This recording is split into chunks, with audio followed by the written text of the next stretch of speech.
သားတို့ဆိုင်နေမှာရောင်းတတ်တဲ့ဝသားလုံးကြော်လေးစားချင်တာနဲ့အိမ်မှာရှိတဲ့ကြက်သားနည်းနည်းကြံတာလေးကိုဝသားလုံးကြော်ပုံစံလေးကြော်လိုက်တယ်ပေါ့နော်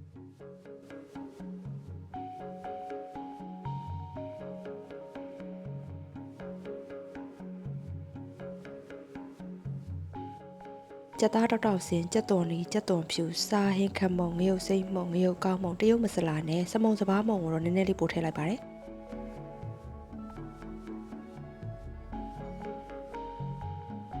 ကောပုံနည်းနည်းထည့်ပြီးတော့တခြားနှက်အောင်နေပါမယ်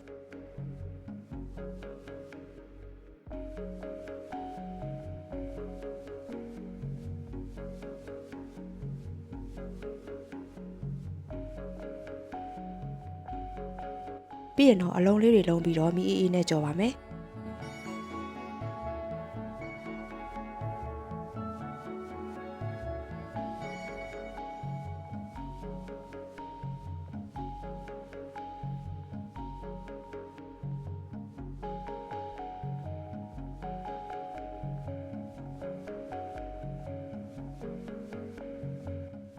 မီးအေးနဲ့ကြော်လာရင်လည်းဒီလိုမျိုးအပြည့်အယောင်ညိုလာတဲ့အထိကြော်ပြီးရင်တော့ကြက်သားလုံးကြော်လေးချက်ပါပြီ